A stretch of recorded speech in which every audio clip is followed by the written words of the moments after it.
Bismillahirrahmanirrahim. Brothers and sisters, today we're doing a tutorial for a ghusl for a deceased. Everything that you see during the ghusl, you have to conceal it to yourself. Ghusl for the dead and ghusl for the life is pretty much the same thing. So we have the body laying straight on the back. The first thing we do is we undress the deceased. Second thing is very important, to get a piece of cloth which is thick enough to cover the body's private parts.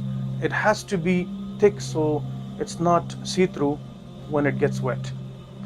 When you do that, you get warm water, not hot, not too cold, just warm water. You take that and you have it ready for you. And you lift up the body. The first thing you do is you lift up the body, a little bit more breath. Lift up the body, press on the stomach, so if there is any discharge, that will come out. Then you grab the water, and any discharge that came out, you wash it with it. And at the same time, you wash the private parts of the deceased as well. Pretty much it's the same thing after this as like you will do wudu.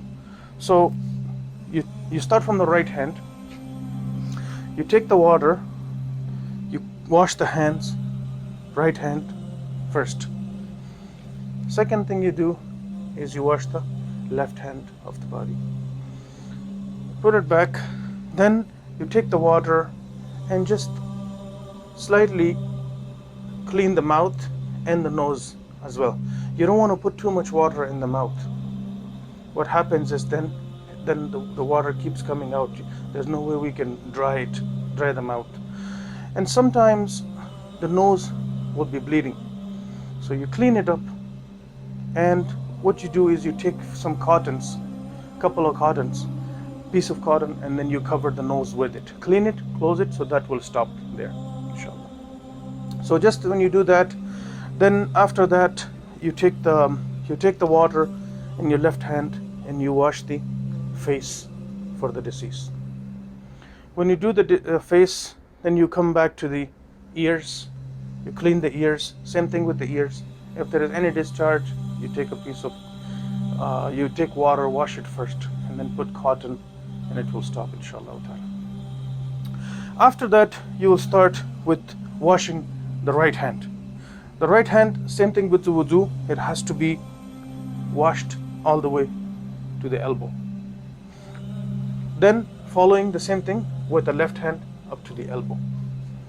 Then you come to the feet, you do the same thing, past the ankle, you wash. After this, there's going to be two steps of washing. One, first of all, we rinse the body. The second time we put camphor in it. This is the English word camphor. In Arabic we call it kafur. I'll show you how to do that. So the first, you take the water, and just like the ghusl, you do the right side first.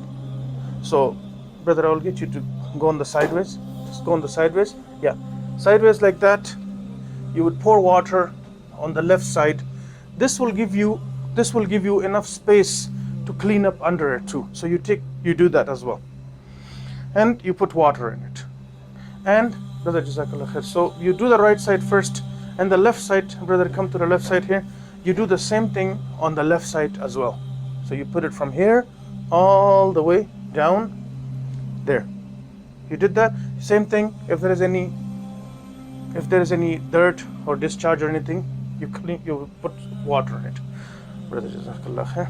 And then you start putting water on the head all the way on the body. And when you do that, you have to make sure that the body does not get, the private parts does not get exposed. You lift it up and you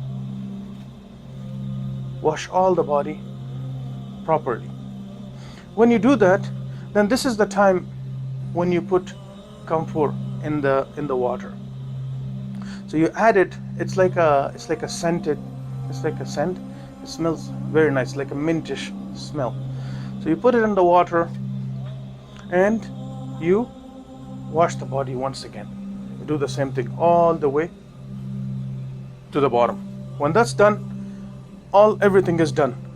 So the next thing is, you take another towel, small piece of towel. You can start with the hands, with the face, dry everything.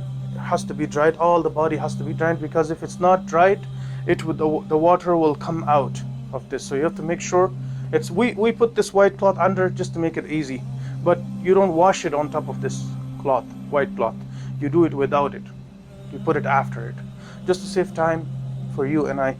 We did this. So we dry all the body all the way to the feet. Once that's done, then we are all, so we can use a little bit of scent as well, some perfume or something that smells good. We can use it on the white cloth as well.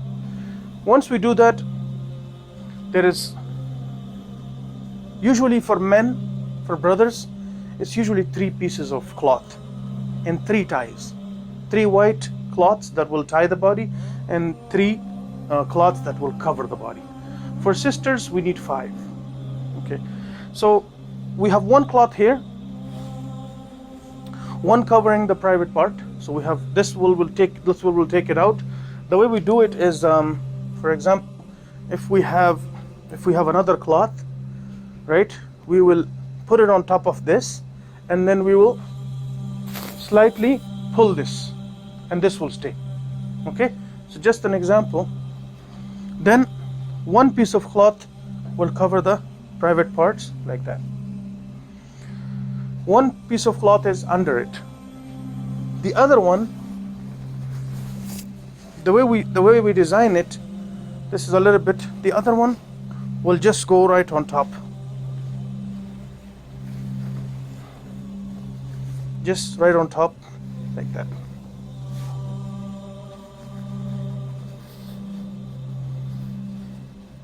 You cover the whole body like that, and then you put this on top like that.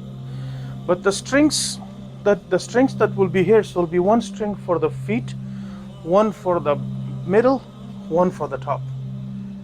And so you leave that, and then the next, see, this comes in 2 pieces. This comes in 2 pieces. So 1 goes here, the other one goes on top of the head. There's usually a hole here that will cover the head, inshallah. So we have the body tied up in 3 pieces, and we're all ready to go.